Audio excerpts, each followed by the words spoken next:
जय श्री कृष्ण सभी दर्शक गण।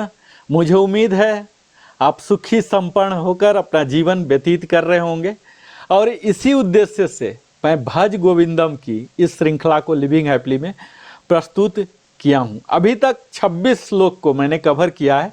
आज 27वां श्लोक देखेंगे। हम सीधा 27वां श्लोक पर चलते हैं, लेकिन उससे पहले आपको अपने फॉर्मेट के मुताबिक मैं प्रथम श्लोक पाठ करके सुनाता हूं और मुझे उम्मीद है आप स्क्रीन की सहायता से आप भी हमारे साथ गुनगुनाएंगे। तो आइए। भज गोविंदम गोविंदम भज मूढ़मते संप्राप्ते सन्हिते काले नहीं रक्षति ड्रुकुत करणे। अब हम आपको सीधा 27वां श्लोक पर लेके चलते हैं, जहाँ की हम उस श्लोक का पाठ करेंगे, उसका भावार्थ देखेंगे, इसके साथ ही उसके केंद्रीय भाव क्या हैं, वो मुख्य बिंदु क्या हैं, मुख्य बातें क्या हैं, वो कौन सी इम्प्लीमेंटेबल फैक्ट्स हैं जिसे हम अपने आचरण में उतार सकते हैं, जिन्हें आप टेकअवे कर सकते हैं। मेरा उद्देश्य प्रमुखतः यही होता है कि आधुनिक काल में भी आज भी आपके जीवन से ये संबंधित बातें हों। तो कौन सी बातें हैं, तो आइए इन तमाम बातों को आज के वीडियो में देखते हैं। उससे पहले इस 27वां श्लोक का पहले पाठ तो कर लें।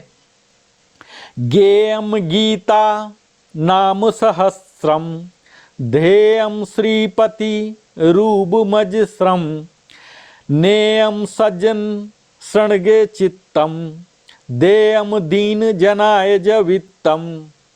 इसका भावार्थ है कि भगवान विष्णु के सहस्त्र नामों को गाते हुए उनके सुंदर रूप का अनवरत ध्यान करो, सज्जन के संग में अपने मन को लगाओ और गरीबों को अपने धर्म से सेवा करो। यह श्लोक भगवान विष्णु के भक्ति की महिमा की जा रही है कि सज्जनों के साथ संगति और गरीबों की सेवा के महत्व को यहाँ इस 27वें श्लोक में उजागर की जा रही है। यहाँ 3 मुख्य जीवन मंत्र को व्यक्त किया जा रहा है। तो आइए आप हमारे साथ एक एक करके देखिए। पहला है कि भगवान विष्णु के सहस्त्र नामों को गाते हुए उनके सुंदर रूप का अनवरत ध्यान करो। यहाँ भगवान विष्णु के सहस्त्र नाम का जाप करना भक्तों के लिए एक महत्वपूर्ण भक्ति मार्ग है, ऐसा बताया जा रहा है। सहस्त्र नाम में भगवान के हजारों नाम होते हैं, जिनमें उनकी विभिन्न रूपों, गुणों और शक्तियों का वर्णन किया गया। इन नामों का जाप करने से भक्त भगवान के प्रति प्रेम और भक्ति में वृद्धि करते हैं। यह ध्यान की एक विधि भी है, जिसके द्वारा हम भगवान के दिव्य रूप में स्थिर रह सकते हैं और मानसिक शांति और आंतरिक शांति को, शक्ति को प्राप्त कर सकते हैं। मान लीजिए कोई व्यक्ति रोज सहस्त्र नाम का जाप करता है और भगवान के रूप में चिंतन करता है, तो वह अपने जीवन में शांति, साहस और आंतरिक सुकून महसूस करता है। यह उसे आज के जो समय में तनाव है, स्ट्रेस है, दबाव है, इन सब से मुक्त करेगा और उसकी भक्ति में भी वृद्धि होगी। दूसरा बात है कि सज्जनों के संग अपने मन को लगाओ।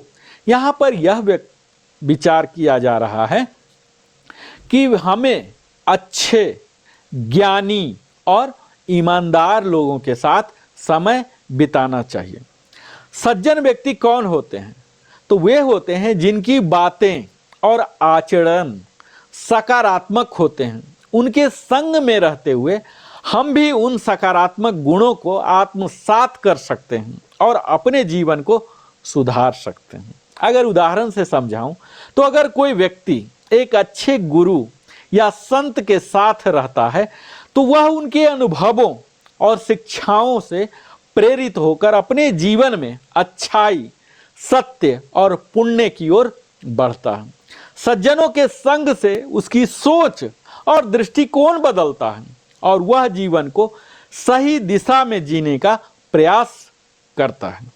यहां अगली बात की जा रही है कि गरीबों को अपने धर्म से सेवा करो। आपका जो भी ड्यूटी है, जहां भी काम कर रहे हैं, वहां अपने से कम शक्ति वाले, गरीब का मतलब हुआ अपने से कम शक्ति वाले, चाहे वो महिला हो, वृद्ध हो, या बालक ही हो, या कोई ऐसे व्यक्ति हो जो कि आपसे कम क्षमता रखते हैं। तो यह मार्गदर्शन किया जा रहा है, यहाँ इशारा यह किया जा रहा कि हमें अपने समाज में जो ज़रूरतमंद है उनकी मदद करनी चाहिए।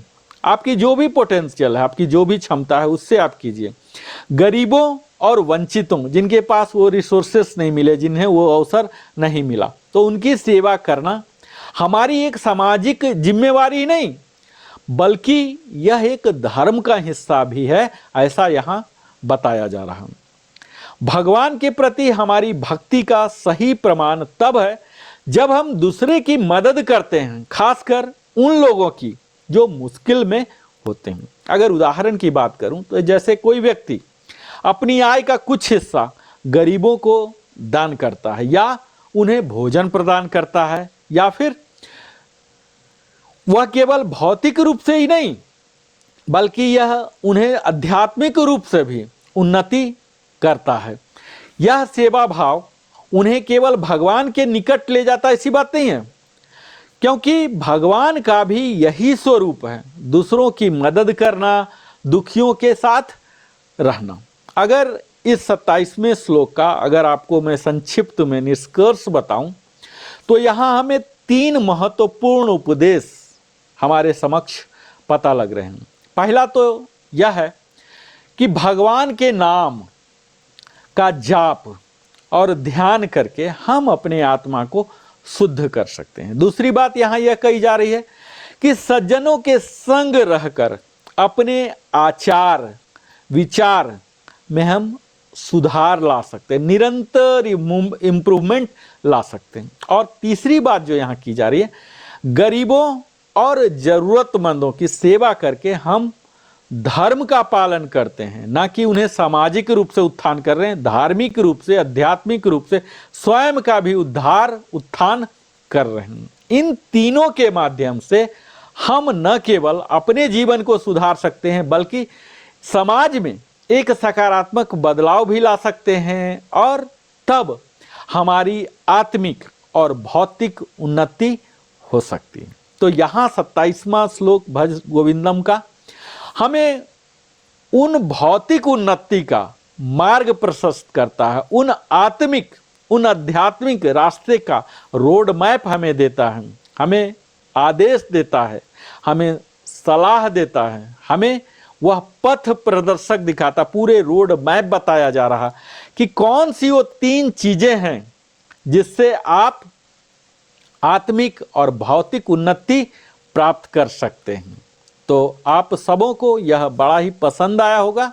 जरूरत है इन तीनों बातों को अपने जीवन में उतारने का, और मुझे उम्मीद है कि आप भगवान का नाम जाप करेंगे, पॉजिटिव लोगों के साथ रहेंगे और गरीब और ज़रूरतमंदों का मदद करेंगे। तो यही यहाँ 3 बात केंद्रीय भाव जो मुझे लगा कि यहाँ है, आपके समक्ष मैं प्रस्तुत किया। मुझे उम्मीद है आपको यह पसंद आया होगा, और अगर पसंद आया है तो ज़रूर ही लाइक करें, और हमारे चैनल को अगर आपने अभी तक सब्सक्राइब नहीं किया है तो अवश्य ही सब्सक्राइब करें। कमेंट करके पूछ सकते हैं, बता सकते हैं। बेल आइकन अवश्य ही पुश करें जिससे हमारे बनाए हुए सारे वीडियो आपको मिलते रहे। और सदैव की भांति मैं नरेंद्र कुमार कथावाचक आप सबों के दिल की गहराई से प्रेम पूर्वक आभार प्रकट करता हूं, चूंकि आप अपने जीवन का बहुमूल्य समय लिविंग हैप्पीली के साथ हमारे साथ बिताते हैं। फिर मिलता हूं 28वें श्लोक के साथ। तब तक जय श्री कृष्ण, जय हिंद। फिर मिलता हूं।